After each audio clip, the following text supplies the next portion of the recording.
Hi, kindergartners. Welcome back to your TV classroom. Today is Thursday, January 28th. It's almost the end of the week. You've done a great job this week so far. Nice work. Before we do our math today, and I have some fun things planned for math, let's check in with our zones. You ready? Okay. How are you feeling today? You know, Mabel, I'm a little bit yellow because I'm really excited for this math lesson. We're going to play a really fun game, and I'm really excited about it.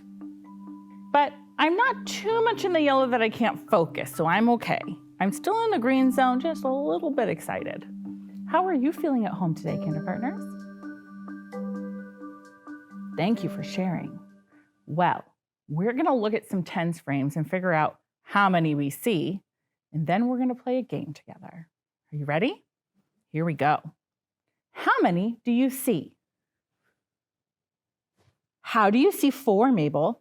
What did you see that made you think 4? You saw, hang on, I got to get my highlighter. You saw 1 yellow and 3 reds, which makes 4. Great job. How many do you see? Pebble, you knew quick. How did you know that was 5? Oh, because it's a tens frame. And the top, if it's all filled in, is 5. How else could we see 5? 2 plus 3 is 5. Great job, Mabel. How many do you see? It's 5 again. This time, how did we make 5? 3 and 2 make 5. 3 and 2 make 5. Ooh, how many do you see? Oh, I see 10 purple. How many yellows? 3 yellows. Does anyone know what 10 and 3 more make? It's 13. Very good, friends. Okay, how many do you see? If the whole frame is filled in, how many is it? 10. Oh, 10 and 3 again. What is 10 and 3? 13. Great job. All right. Today we are practicing following verbal directions to place objects using position words. So we're going to use those words we learned yesterday: above, below, next to, beside, in front of. We're going to use those words and we're going to play a game. And the game is, I'll explain it when we get there, okay? But we're going to practice one thing before we do the game. We're going to go through our shapes and we're going to match the shapes. So this birthday cake, what shape is the birthday cake? Is it a cone, a cylinder, a circle, a triangle, or a hexagon? It's a cylinder. This button, what shape is it? It's a circle. The flag right here, what shape is that? It's a triangle. This part right here on the traffic cone, that should give you a hint. What shape is it? It's a cone. And this picture frame, what shape? Hexagon. Great job. Now, you need to find a chair. If you have one. If you don't have one, you can just watch. But if you have one, you're going to get a chair. And I'm going to be giving some directions, and I'm going to give the directions to Mabel and to you. I'm going to say, Mrs. Wally says, and you're going to go in that position, and Mabel's going to go in that position. But sometimes Mabel might get it wrong. So it's going to be a true or false game too. So you're going to go in the position and see where Mabel goes, and you're going to decide, was Mabel ding, ding, ding, ding, ding, correct, or was Mabel wrong? Okay, so I'm going to go up to the chair in our TV classroom on our rug, and I'm going to be here with Mabel. And Mabel is going to follow my directions, and we're going to see if Mabel can follow them correctly and if you can follow them correctly. Are you ready? Okay. Mrs. Wally says, go on top of the chair. Did you get on top of the chair? Is Mabel on top of the chair? Yes. Did you make the right sound? Whew. Okay. Mrs. Wally says, go under the chair.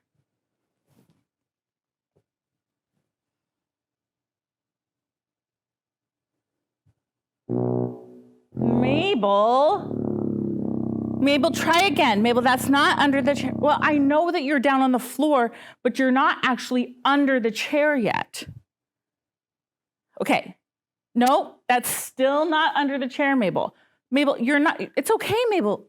Oh, Mabel, it's okay to go. I know that we normally say at school we don't go under the chairs, but we're playing a game. And I have said as the teacher, it's okay to go under the chair. So you can go under the chair if you're careful during our game. Mabel was feeling scared because we can't go under chairs at school. And she didn't want to break the rules, but I think we're okay. Mabel, under the chair. Very good, Mabel. Nice job. Now Mabel is under the chair.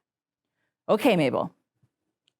Mabel, I want you to go beside the chair. Beside. Oh, beside the chair. Beside the chair. Did you go beside the chair? Okay. Mabel, I want you to go in front of the chair.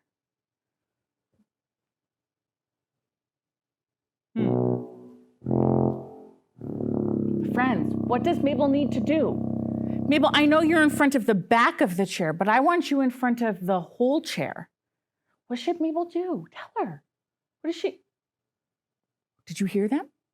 They said that you have to go in front of the whole chair, try on the ground in front of the chair. Mabel in front of the chair. Okay, awesome. Mabel, go behind the chair. Friends, go behind the chair. Okay, behind the chair. Oh, she did it. Nice job, Mabel. Okay, friends, this time you get to choose wherever you want to go, and you're going to tell your learning buddy where you went. Okay, Mabel, you choose. What are you going to choose? Yours could be the same as Mabel or different than Mabel.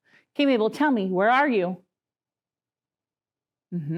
Mabel said, I'm on top of the chair.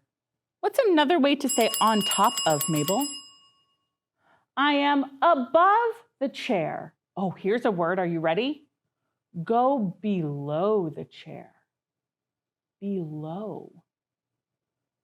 Below. I don't know. You don't have to be scared. Remember, I said you can do it because I said we're playing a game and it's okay for just this game. Below the chair. She did it. Okay, friends, meet me back up at my desk and we are going to play another game. As you're waiting for me to get up to the desk, can you draw on the bottom part some squiggly line for water, just one line, and draw a boat in the water, please? Okay, we're going to go back, and I have a cord, and I don't want to get tripped by my cord. Okay, here we go. Mr. Kevin, just on my whiteboard, please. All right, so I'm going to make my boat in my water. And I'm going to, here's my boat. Okay, I'm going to tell you to draw an object different places around the boat, and you're going to draw what I say. Are you ready? Draw a cloud above your boat. Draw a cloud above your boat. Mrs. Wally. Yes? Your cloud reminds me of a cheese puff snack. Are you hungry, Mr. Kevin? It must be getting close to lunch. I think it is. Well, Mr. Kevin, we're almost ready for lunch. We're going to go back to our boat, though. Okay, here we go. You ready? I'm also really hungry for lunch. I'm excited. Oh, Mr. Kevin, now I'm thinking about what I have for lunch. Oh, dear. Focus, Mrs. Wally. Focus. Okay. Draw a fish below your boat. Now, if you don't know how to draw a fish, that's fine. Just draw a little oval and a little triangle. Draw a fish below your boat.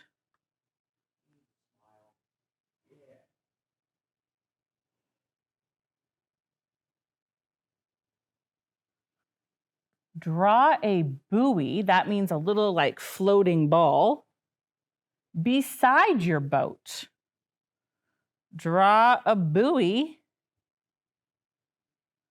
beside your boat. And sometimes buoys have like little flags on them so the boats can see them.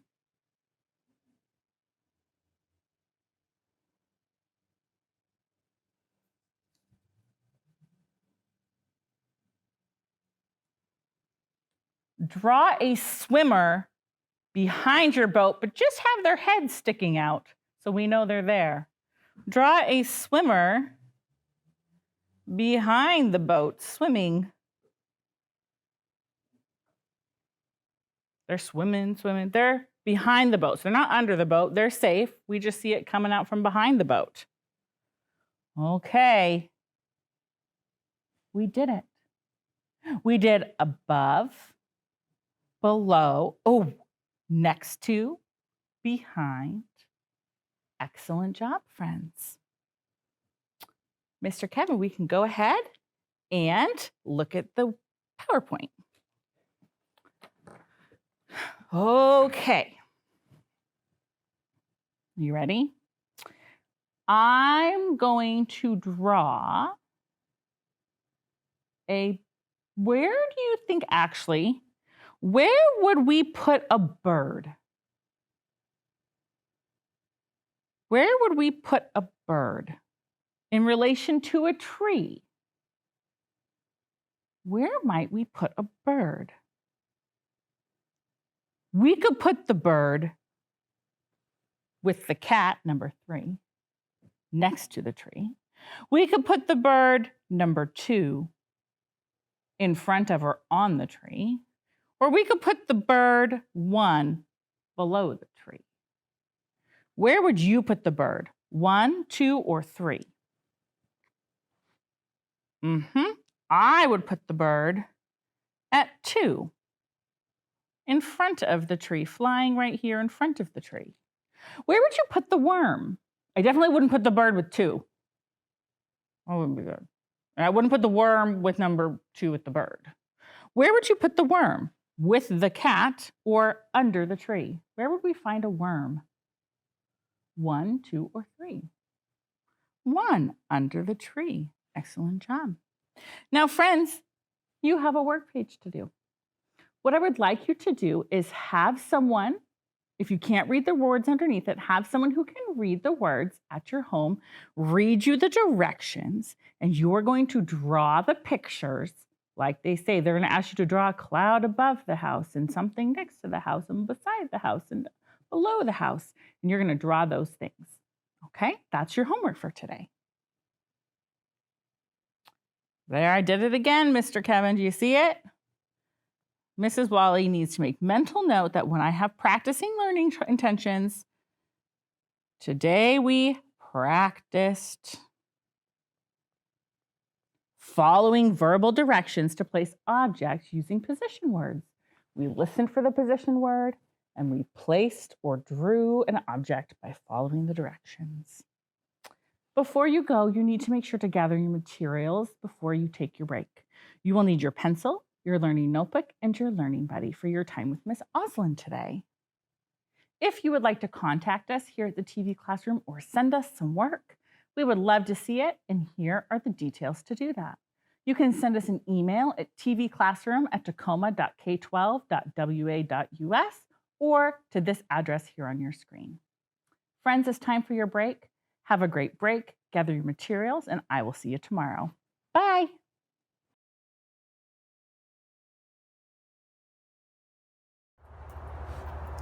Hello, everybody. My name is Chick Street Man, and I'm a musical ambassador for peace and human rights. And the Northwest Sinfonietta asked me to show you a little bit of what it is that I go through to warm up in the morning or before I go on stage later in the evening. So this is a little fun thing that we can do, because sometimes you wake up in the morning and you're feeling good, but things tend to happen. Maybe it's raining and maybe there's no food in the refrigerator, or maybe your mom or your brother or your sister or your teacher or a good friend says something to you that tends to want to bring you down, but you don't have to go down. You can keep yourself feeling up by saying a little something to yourself that goes like, I feel so good. Say, I feel so good. I feel so good. And then you get a little rhythm into it, okay? So you say, I feel so good. I feel so good. I feel so good. I feel so good. When your mind is happy, so is your body. When your mind is happy, so is your body. I feel so good. I feel so good. And then once you're feeling good, then you want to share it with everybody else around you. But before we even do that, and you're going to share it with anybody else, it's important to warm your voice up a little bit. So I have a little technique that I use to warm my voice up that goes like this. You say, you just close your mouth one time and say, So I want to teach you how to do it. All you got to do is just close your mouth, and one time, very gently say, Right? When you say, you do it 2 times, you say, I guess that was 4 times, okay? But you put a little rhythm into it, and it goes like this.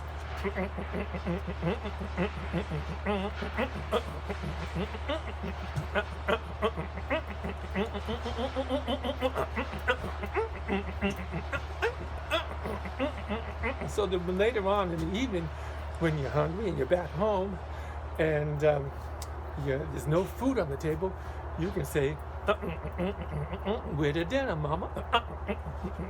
Where the dinner, daddy? Just don't tell him I taught you how to do that, okay? So this is all about relaxing and enjoying, feeling yourself relax in your body. Thank you.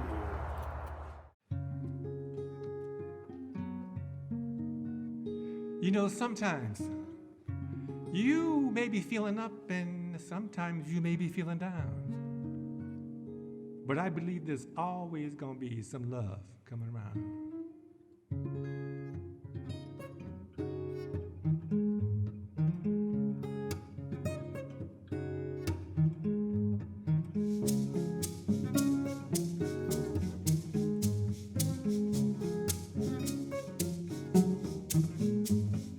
People, you say you believe in rhyme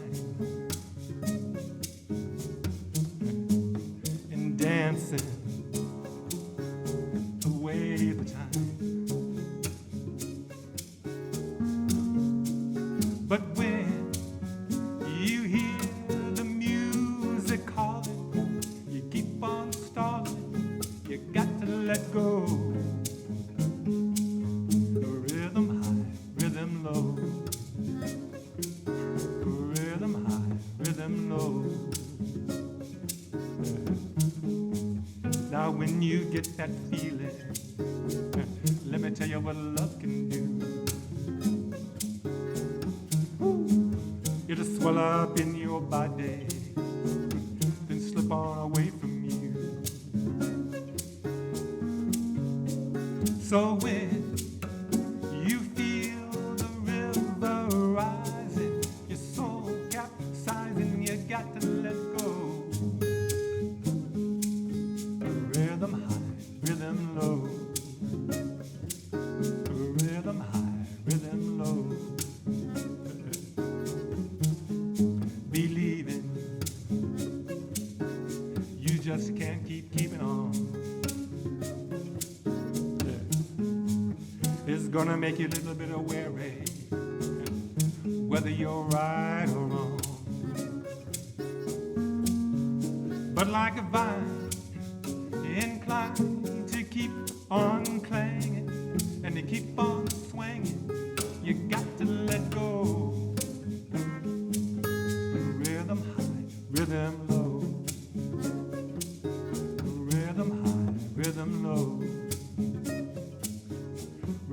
high, high, high. Rhythm low. Rhythm high, rhythm low. And if the fire's got you burning, ain't no returning, you got to let go. Rhythm high, rhythm low. Rhythm high, rhythm low. Rhythm high, high, high. Rhythm low. Got to keep on moving. Rhythm high, rhythm low.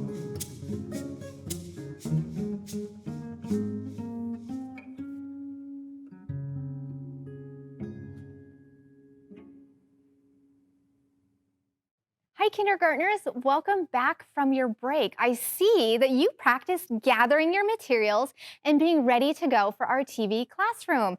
Go ahead and put your materials off to the side. You can have your learning buddy in your lap if that will help you focus. Now, I got to thinking that I wonder if now that kindergartners are back in school 2 days per week with their teacher, if we have some new students in our TV classroom who haven't been with us since September. If that's the case, then I need to tell you who I am. First, I wanted to show you a picture, and this is me teaching with some of my kindergarten students at Bernie, where I got to teach kindergarten for several years, but then I also got to go into other teachers' classrooms and teach with them. This is in Miss Zuspan's kindergarten class 2 years ago already. Oh my goodness. And these are my kindergarten students who, no, you know what? This was last year. So these are first graders now. That's right, because I'm remembering some of them now. They're first graders now. And some of them have siblings who are kindergartners this year. So you might see a sibling in that picture. If you do, wave to your sibling.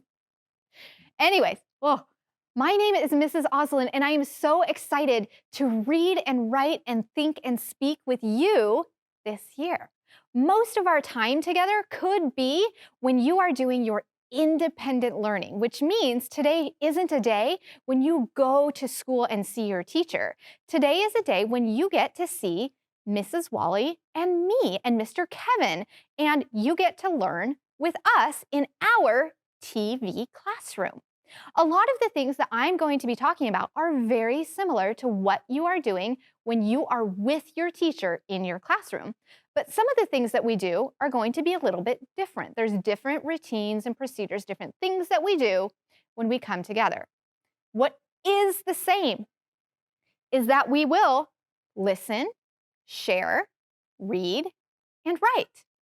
What's also the same is that when you're on with me or when you're with your teacher is practicing showing active listening. That is so that your brain is really listening and learning to do the thinking and the speaking and the reading and writing that we want you to do. So if you already know this, practice saying it with me. If you haven't heard this before, you get to learn now. Active listening posture means that your eyes are watching. That means you're looking at me on the screen. Wave at me if you're looking at me on the screen. All right. Your ears are listening. Your voice is quiet. When I'm speaking or someone else is speaking, your voice should be quiet. But I am going to give you chances to talk. Then I don't want your voice quiet. I do want you to talk. And we have body still. If you are a person where it helps you to have your body still to focus, then have your body still. If you're a person where it doesn't help you to have your body still to focus, you do what you need to do to be able to focus. And if you find yourself listening and you're noticing that your mind starts to think about something other than what I'm asking you to think about, you can always just gently remind yourself to focus. You might actually say that with me. Let's practice doing that. Focus. Nice job. Now, we have been practicing setting up our independent learning space. We talked about making sure that we are comfortable. Like in this example, I have a comfortable chair. I have all the materials that I need to get my work done so I don't have to interrupt my learning. And I have plenty of light so that I can see. And I asked you to have an adult help you set up your independent learning space, whether you're at home, at daycare, at auntie's house, at a neighbor's house, wherever you are when you do your independent work. You need to make sure you have a space that's comfortable, that has all your materials, and that has plenty of light so you can see. And I asked you to draw a picture of you in your independent learning space and send it to us here. So please work on that too. Mabel did some practice too. She showed us some not good workspace and some ding, ding, ding, good workspace ideas. You'll notice in the first picture, it's really dark, not a good workspace. Mabel can't see. In the second picture, her materials are scattered everywhere. She would have to get up multiple times during her independent learning to get what she needs. That's not efficient. We don't have enough time for that. In the last picture, that's a ding, ding, ding. She's comfortable, she has plenty of light, and she has her materials close by so she doesn't have to interrupt her thinking to get them. I showed you some examples of what your independent workspace might look like because, again, they're not the same for everyone. We all have different needs. We have different ways that we're comfortable. So think about you and what works best for you and where you are. Now, last time we read this book, but excuse me, that is my book by Lauren Child. And it's a book about a student, Lola, and Lola goes to the library with her brother, Charlie. She always picks out the same book, but when she went to the library, someone else had gotten her book. It was a major problem. So she had to think about who she is as a reader to be able to pick out a different book. Now, we also read a bunch of other books at the beginning of the school year, if you were here, that I want to remind you about. And we read these books to learn about being a part of a community of readers. A community is a group of people that work and live together. And essentially, we are a community. We come together and we work and live, not all the time, but when we're at school and learning together, we're living together. So we're going to review some of those books.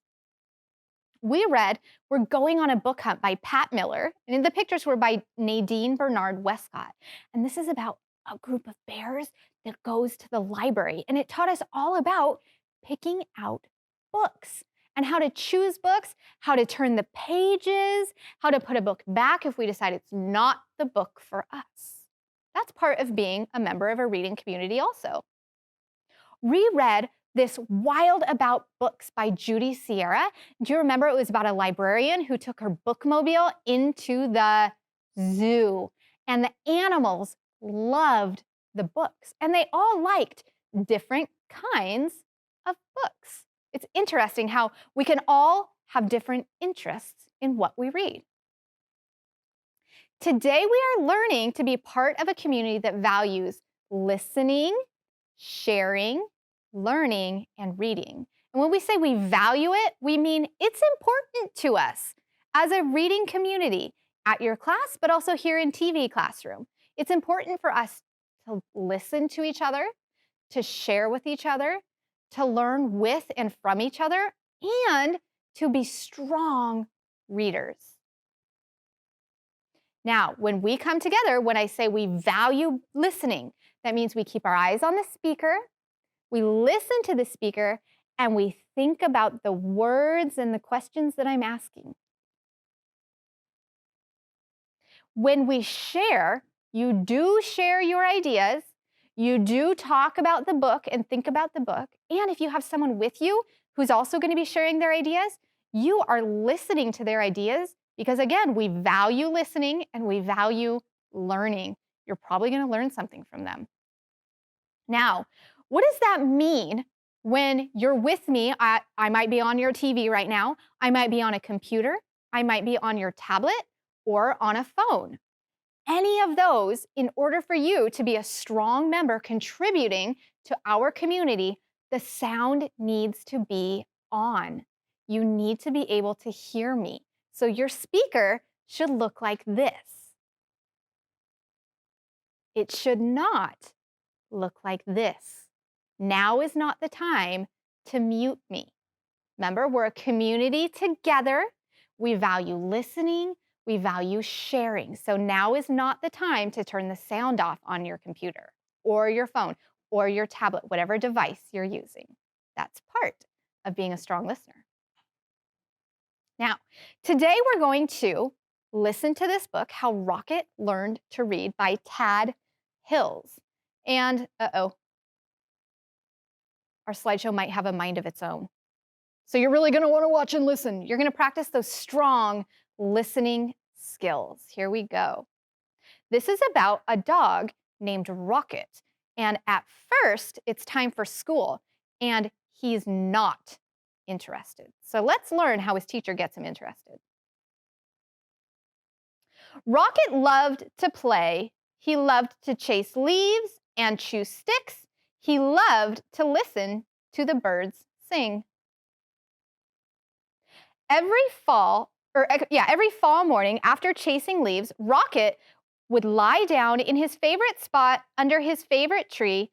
There he'd sniff the neighborhood smells and settle in for a good nap. But one day, a little yellow bird startled Rocket. "Aha, my first student. Wonderful," she sang. Rocket was confused. "Student? I'm not a—" "But if I am your teacher," the bird interrupted, "then you must be my student." Rocket found it hard to argue with this bird. "I am so glad you saw my sign," the bird chirped. "Oh, yes, I can see it," Rocket said, "but I don't know how to read." "Can't read? Fantastic!" She waved a wing. "Welcome to my classroom." "But I just came here to nap," Rocket said. "No, no, there will be no napping in class," declared the little bird, except, of course, during nap time. It's interesting. Rocket is also learning how to be part of a community that values listening, sharing, learning, and reading, which means no napping. "Well done. I can take a nap over here." Well then, I can take a nap over here," said Rocket. "I've had a very busy morning." "Not to worry. I'll be around every day," chirped the bird, "until the weather turns." And the sign says, "Class starts today."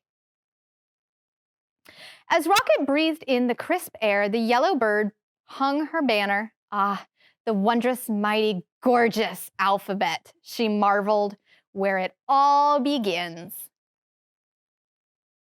Do you see Rocket? You can see, kind of see his tail behind a bush.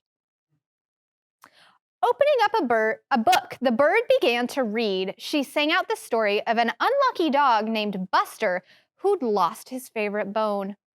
A cool breeze carried her lively voice across the yard. At first, Rocket was disturbed. That means bothered. At first, Rocket was disturbed. But before long, he found himself captivated. To Rocket, the story was as delicious as the earthy smells of fall. It was exciting as changing leaves. He closed his eyes and listened to every word. As Buster dug and dug under the lilac bush, the bird read, he felt something familiar. Rocket waited. Was it the bone? He wondered. Silence. Was it the bone? He called to the bird. More silence. Was it the bone? Rocket hollered. Suddenly, he was rushing to the tree. Well, was it? But the little yellow bird was gone. Oh, is Rocket actually listening? Yes, and he's asking questions. That's what we do as a learning community. The next morning, Rocket arrived early. At last, the little yellow bird appeared. Hello, how wonderful to see you in class, she chirped. I can tell by your waggy tail that you are well rested. I'd like to hear the end of the story, please, said Rocket. That seems like a fine way to start the day, chirped the bird. She gave Rocket a name tag and began to read.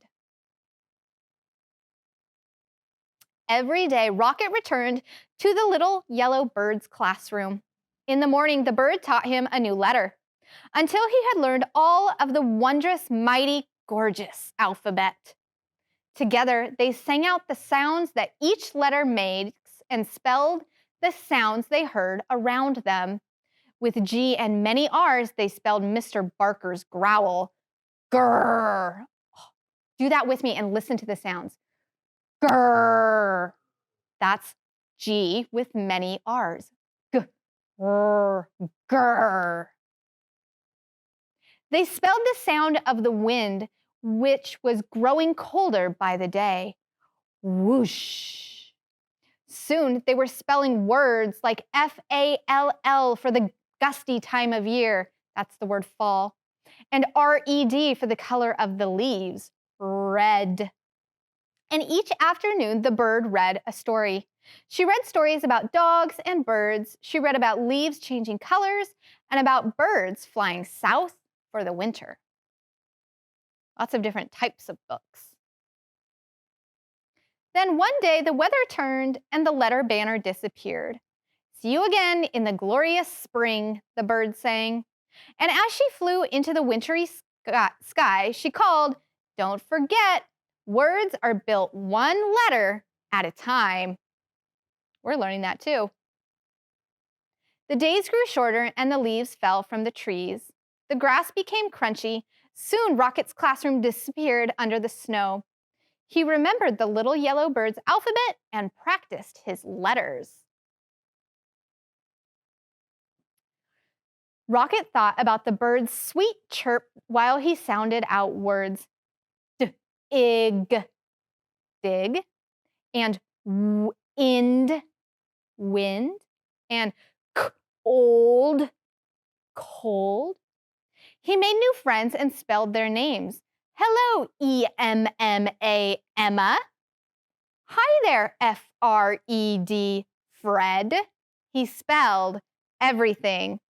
S-U-N, sun, M-E-L-T, melt, melt. When Rocket spelled mud, mud, he knew that spring, as it always does, had returned. The breeze blew warmer, the grass grew greener, and a sign appeared. It says, class starts tomorrow.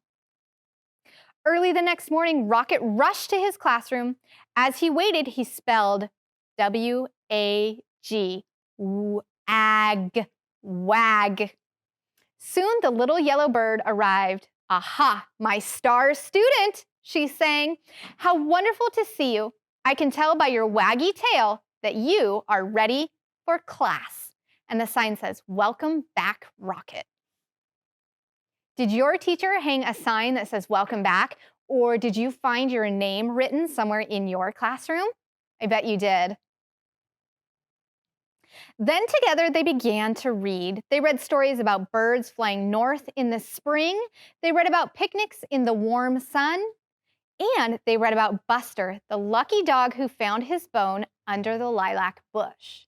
That's something that readers will often do and that we will do as a reading community is we will read books over and over and over because we enjoy them, but because each time we read it, we learn something new. And when they were done, they read it again and again and A-G-A-I-N again. Now, I want you thinking, do some thinking about what types of books do you like to read? What are you doing that makes you a strong reader? What are you doing to be a part of our reading community that values listening, sharing, reading, and learning? Take some think time.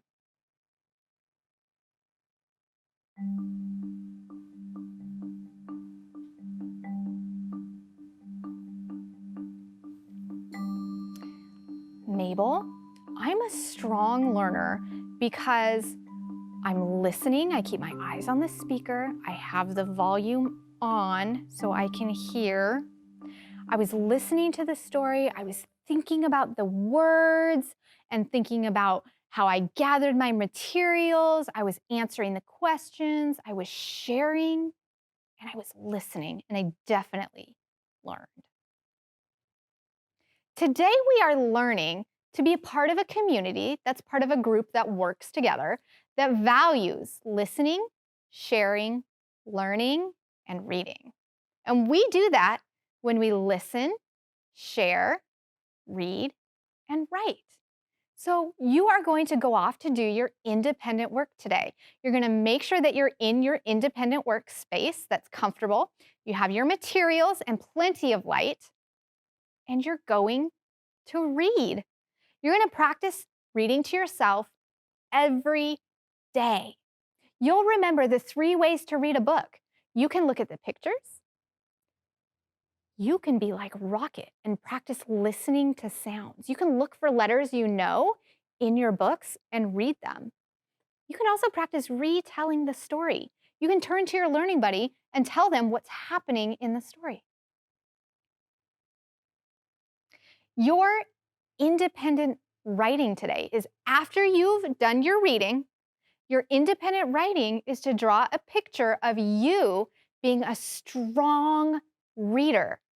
And you're going to send it to your teacher or send it to me here at TV Classroom so that we know what you're working on. Think about how can you draw yourself reading, thinking, sharing, and learning. And you can label your picture just like we did on Tuesday when you drew yourself in your independent workspace. Now, you can send it to us here at TV Classroom. The address is tvclassroom@tacoma.k12.wa.us, and that's our email address. So you're going to ask an adult if they can take a picture or scan your drawing, and you can send it to us that way. Or you could send it to us in the mail, put it in an envelope, put a stamp on it, and address it to TV Classroom, 601 South 8th Street, Tacoma, Washington, 98405. And when you do that, we will put it up in our TV Classroom, just like your teacher will do at your school. You turn in work, and they will put it up. So will we. Now, kindergartners, this is the day when we say our affirmations. This is the positive talk we give ourselves before we go off to do our independent work. And I want to remind you today that you are an independent learner. You can learn by yourself. You don't need an adult or anyone else in front of you to learn. You can be responsible. You can get your workspace set up and gather your materials and do the work. So the affirmation is, I am an independent learner. Practice saying that with me. I am an independent learner. Excellent job today, kindergartners. I hope you have a great rest of your day, and I look forward to seeing you back here tomorrow in our TV Classroom. Bye.